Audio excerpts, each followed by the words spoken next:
আসসালামু আলাইকুম এভরিওয়ান, সবাই কেমন আছেন? আশা করি যে যেখানে আছেন আলহামদুলিল্লাহ ভালো আছেন। আমরা আলহামদুলিল্লাহ ভালো আছি। আসলে তেমন একটা ভালো নেই, আমি নিজেও মোটামুটি অসুস্থ, আর ছেলেটা অনেক অসুস্থ। গতকাল রাত্রে প্রচুর পরিমাণে জ্বর আসছে। তো রাত্রে কি করব, অনেক কষ্ট করে জ্বরটা কমে নাই, অনেক কষ্ট হয়েছে রাত্রে।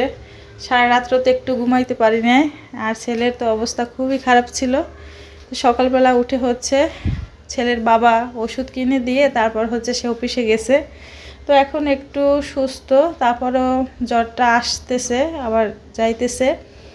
ওষুধ খাইয়ে দিলাম দুপুরে। আবার সবাই আমার ছেলের জন্য দোয়া করবেন। সেজন্য মন মানসিকতা একটু ভালো নাই। ছেলে মেয়ে অসুস্থ থাকলে তো বাবা মায়ের যে কী কষ্ট খারাপ লাগে সেটা সবাই জানেন। আর আমার ছেলের অসুস্থ হলে না একদম, আর কী বলবো, কোনো আর কি নড়াচড়া নেই, একদম শান্ত হয়ে যাও। কিন্তু খুবই দুষ্ট প্রকৃতির মাশাল্লাহ দিলে, কিন্তু অসুস্থ হলে একদম শান্ত শিষ্ট হয়ে যায়। আর সারাক্ষণ আমার ওর সাথেই থাকতে হয়, একদম কাছ থেকে নড়াচড়া করতে দেয় না। আর এগুলো গতকালকে আগের দিনের বাজার আপনাদের ভাইয়া নিয়ে আসছে। তো মাস শেষ, সব কিছুই শেষ হয়ে গেছে। এখন অল্প অল্প করে নিয়ে আসছে, স্যালারি পাইলে আবার নিয়ে আসবে। তো এগুলো বের করলাম আর আপনাদের সাথে একটু শেয়ার করলাম। তো এগুলো শেয়ার করার কিছুই নেই, কারণ কি ভিডিও যখন করি সব কিছুই পরিবারে শেয়ার করতে হয় যতটুকু পারা যায় আর কি। আর ভিডিও তেমন একটা করি না, ছুট হয়ে গেছে। আর কী করব বলেন, কোনো কিছু ভালো লাগতেছিল না। ছেলে অসুস্থ, কি ভিডিও করব আর কী করব, খাওয়া দাওয়া কিছুই হয় না। আর এখানে আমি সব কাজগুলো একটু ধীরে ধীরে গুছিয়ে নিচ্ছি। এটা শুক্রবারের ভিডিও। তো সকালবেলা সব কাজগুলো গুছিয়ে নিচ্ছি। আর আমি তো একা মানুষ, আমাকেই সব করতে হয়, করে দেওয়ার মতো কেউই নেই। সেজন্য সবই একা একা করে গুছিয়ে নিচ্ছি। তো বাজার এনে ফেলে রাখলে তো হবে না, গুছিয়েও রাখতে হবে। যে যেখানকার যেটা সেখানেই রেখে দিয়েছি। আজকে আবার মাছ কাটতে হবে। কি বলবো, মাছ কাটা শুনলেই আমার কি ভয় লাগে। তো মাছ কাটতে হবে, করার কিছু নেই। তো আপনারা সবাই কেমন আছেন, সবাই কমেন্ট করে জানাবেন। আর আবহাওয়ার অবস্থা তো একদমই ভালো না। যে যেখানেই থাকবেন খুব সাবধানে থাকবেন, বাচ্চা কাচ্চাদের খুব সাবধানে রাখবেন। আমার ছেলে তার বাবার সাথে গতকাল গোসল করছিল ঠান্ডা পানি দিয়ে। এটা দিয়েও হয়েছে, আর গরম ঠান্ডা আবহাওয়ার কারণে সব মিলিয়ে জিলিয়ে হয়েছে। জ্বরটা চলে আসছে।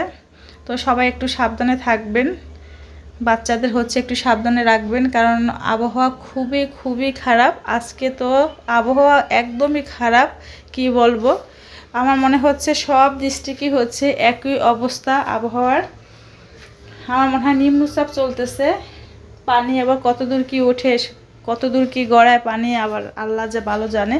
তো দোয়া করি সবাইকে আল্লাহ হেফাজতে রাখুক। আর এখন আমি চালটা ভরে নিলাম। তো চাল মাপার যে ওটাকে কি বলে, আপনাদের কি বলবো,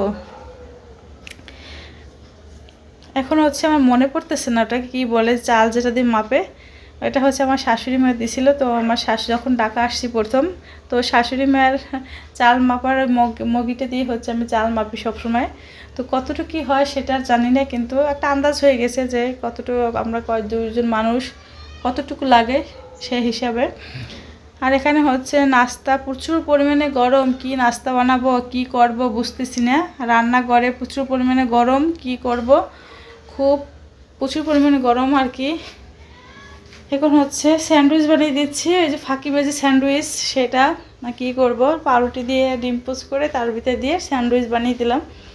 সেটা বলছি খেয়ে নাও দুই বাপ ছেলে, আর আমিও খেয়ে নেব। আর কলা ছিল, চা ছিল, এগুলো দিয়ে খেয়ে নেবে। আর এখানে আপনাদের ভাইয়ার প্রচুর পরিমাণে জামা কাপড় দেখতেই পাচ্ছেন। প্যান্টগুলো সে বাজ করে রেখে গেছে, আর শার্টগুলো আমি বাজ করতেছি। তো সময় পাই না কোনটা দিয়ে কোনটা করবো, বললাম না একা সংসারে অনেক প্রচুর পরিমাণে কাজ থাকে। তা তো ছেলেকে এখন স্কুলে ভর্তি করাই নাই, ইচ্ছা আছে জানুয়ারিতে ভর্তি করাবো। সবাই দোয়া করবেন সব ঠিকঠাক থাকে। এই যে দেখতেই পাচ্ছেন ফাইনালি আমি জামা কাপড়গুলো ছুকেছে রেখে আলমারিতে। তারপর হচ্ছে মাছটাকে কাটতে আসছি। মাছটা কিন্তু অনেক বড় ছিল, তো বড় মাছ আনলে কি হয় আমার অনেক কষ্ট হয়ে যায়। আর ছোট বটি যখন অন্য জায়গায় বাসা ছিল প্রথম, তখন হচ্ছে বাজার থেকে কেটে নিয়ে আসতো বড় মাছ, যে যতটুকু কাটা যায় ততটুকু হচ্ছে কেটে নিয়ে আসতো। আর ছোটো মাছটা তো কাটা যায় না, সেজন্য ওগুলো কেটে নিয়ে আসতো না, তো আমি কাটতাম। আর এখানে হচ্ছে কাটার কোনো ব্যবস্থা নেই, আর ছোটো বাজার আর বড় বাজার হচ্ছে একটু দূরে, তো সেখানে গেলে অনেক সময় নষ্ট হয়ে যায়, সেজন্য হচ্ছে এখান থেকেই নিয়ে আসে।